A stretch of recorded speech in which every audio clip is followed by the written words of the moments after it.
In this news reel, we'll be taking a blast to the past all the way back to the 1940s. The impact of World War II on Mexican Americans. Mexican Americans had to deal with a lot of hardships, but also got handed a load of opportunities. One being that many Mexican Americans enlisted in joining the armed forces. But during the war, Mexican Americans dealt with daily discrimination. This worried their decision about joining the armed forces, saying, "Why fight for America when you have not been treated as an American?" Despite the major doubts about joining the armed forces, about 500,000 Mexican Americans went through with their decision, leaving their traditional farm jobs or segregated urban neighborhoods.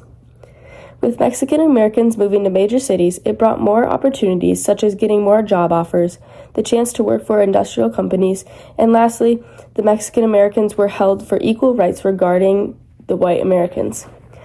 Other than facing daily discrimination, Mexican Americans suffered by living in barrios formed in rundown and poor areas away from the whites. Another hardship was the Zoot Suit riots. These were racial clashes in Los Angeles in 1943 between mobs of sailors and Marines and Mexican American youths who wore zoot suits.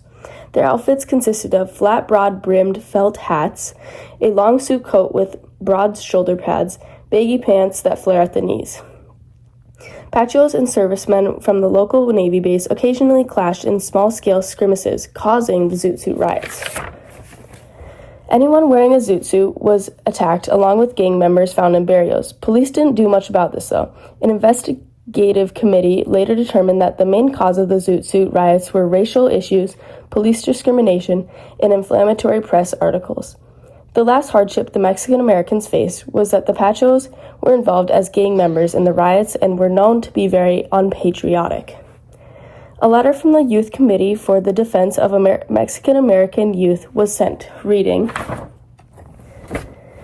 "Dear Mr. Wallace, we are writing you this letter because we heard you speak on the 16th of September here in Los Angeles. In our neighborhood, there are no recreation centers, and the nearest movie is about a mile away. We have no place to play. The police are always arresting us.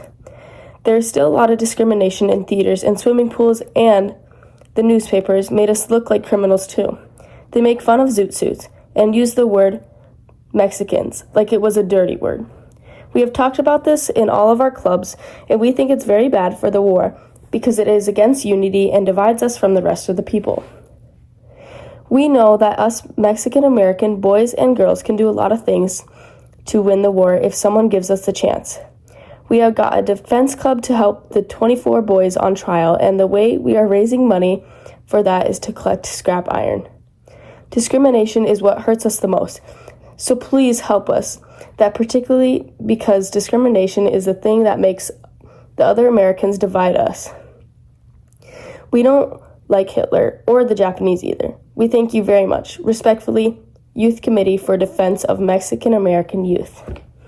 Good evening, ladies and gentlemen. I'm your reporter, McKenna Mao, and I'm here with one of the local Mexican Americans in the barrios of East Los Angeles.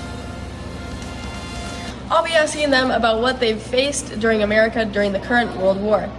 Can you tell us about some of the discrimination and hardships your family has faced and how it affects you? Well, here in East Los Angeles, we never had much of a social connection with the white Americans to begin with.